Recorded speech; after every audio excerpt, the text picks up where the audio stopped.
Brought to you by the EveryDollar app. Start budgeting for free today.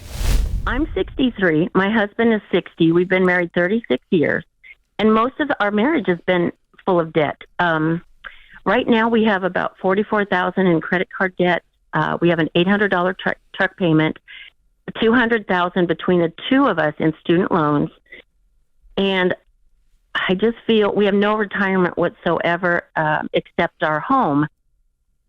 And so help me with how you have $200,000 in student loans at 64 years old. Oh, we're late bloomers. Yeah. Well, who's the doctor? I know. My husband felt the need to go and get 2 master's degrees. He's a teacher, and I'm a teacher. And so we got a late start, probably in our mid-50s. And I taught, I'm teaching wonderful. So one of them was not in math? No, I know. No. Wow. So what are your incomes between the two of you with these degrees and these careers? So between the both of us, I added it up, take home only is $5,635 a month. Okay. Wait a minute, you make $60,000, you make $30,000 a piece, and he has 2 master's degrees? Well, yes. In teaching, it helped him make more money, but our debt just seems to... No, wait a minute. Yeah. You don't make anything. Teachers that have 2 master's degrees should each be making $60,000. What are you doing? Are y'all working in a preschool? Hey, George here in the control booth, and I bet you're wondering what they're going to say next. Get out of debt, sell the horse, yada, yada, yada. The advice may be predictable, but the internet is anything but. You see, your personal info is out there, up for grabs by shady companies ready to add more scam and spam to your life. And that's why I use Delete Me. Delete Me will scrub your data from all of these sites so that you can focus on The Ramsey Show instead of who's buying and selling your info. And Ramsey fans get 20% off at joindeleteme.com/Ramsey or by using the link in the description below. So go take control of your privacy as soon as this call is over. Are y'all working in a preschool? No, he's teaching high school, and I'm teaching middle school. So that was your take home. What is it before that? Are you taking a bunch out of your check? Oh, well, for the credit card debt, I don't even know how much it's taking out of that. It's doing it automatically? Oh, you're paying the truck payment and the credit card debt, and you're putting money in retirement, and you got all this other stuff. Yeah. And you're getting a tax refund too, probably.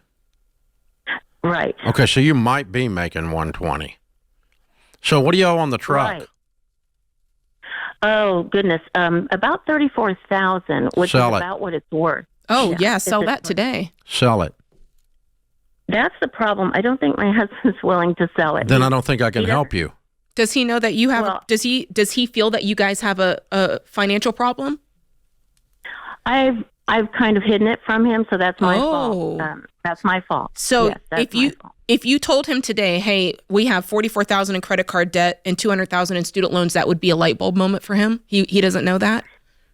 It would, and if I may let Wait a you minute, guys he know, picked up the truck. He drives it. He didn't think that Santa Claus brought it.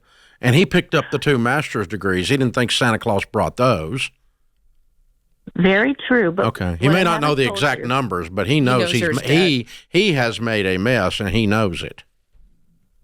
And I feel like I've allowed him to because when his dad died, he gave him $100,000, but listen, you're both complicit because you're married, right? You're both in on this. It's just the level, whatever the level of denial is, or the level of, you know what I'm saying? So you're both in on it. You know, we can go back and forth on who did what and who knows what, but you're both in on it. So both of you are required to fix it. Yes. And if he does not want to buckle down and clean up the mess that by and large he is responsible for. It was his choice to buy a truck. It was his choice to go to school and get degrees that have not monetized. These were his choices. And so now at 60 years old, he gets to be a man. Mm-hmm. And own his choices and go, my family is in jeopardy. I've got to sell my truck. Mm-hmm. Your family is in jeopardy. He has to sell his truck, by the way. This is not an option. This is why he won't sell his truck, because when his father died, he inherited a cabin in Colorado that's free and clear. It's worth about $500,000. And so he doesn't want to sell the cabin because it's emotional. You know, his dad's memory is tied to it. What's that got to do with the truck? Yeah, you're right. You're right. I mean, you linked it. I'm asking that as a real question. Is there a link or? Oh, he feels that once we sell the cabin someday, that he'll be able to pay the truck off. And gosh. Okay, you got a choice. Friday, one of them goes up for sale. You decide. Okay. It sounded like the cabin had way more sentimental value. When I look at this, I go, okay, the truck, you're not even upside down. You get rid of that today. Do you have any money saved anywhere, Liquid? We have $30,000 in our checking account, but I don't want to pay anything off with that because that's my security nest over the summer when he doesn't get paid. Okay. Oh, but you guys make enough throughout the year.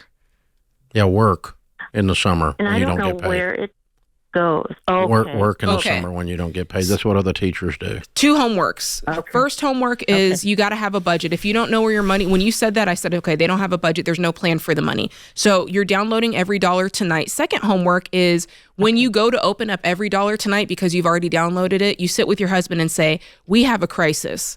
And I don't know if you know it, but here's what it is.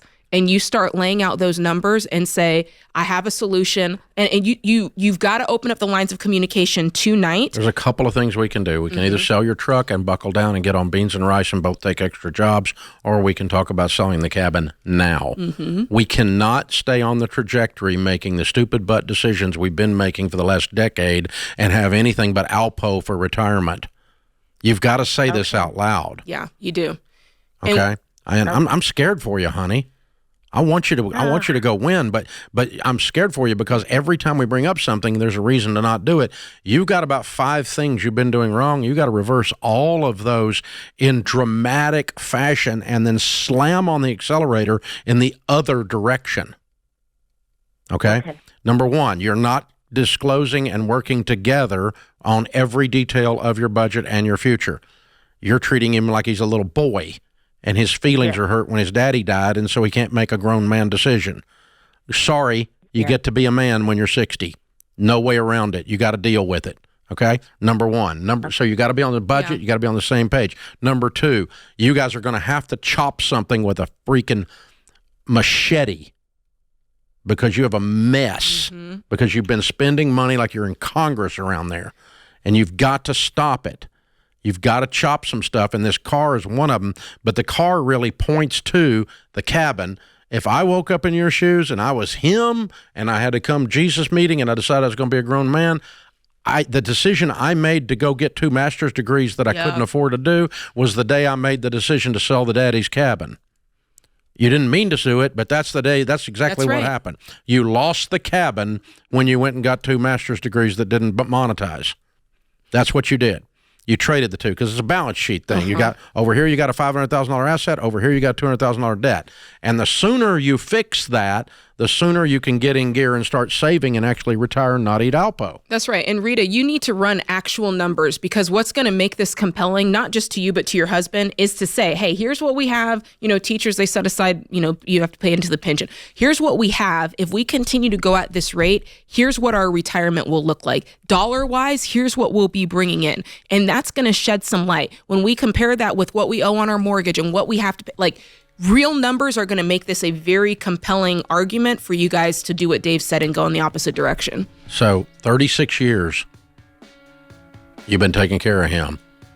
And now it's time for him to step up and say, I'm going to be a man and we're going to make grown-up decisions together because we have made a mess. By and large, he has made a mess. That's what it is. You're trying to take care of him. You're trying for him not to have any hurt feelings. Toughies. You signed up for this trip. He did. And he gets to take it. Yep. I'm sorry. This is The Ramsey Show. Create your free Every Dollar budget today. The simplest way to budget for your life.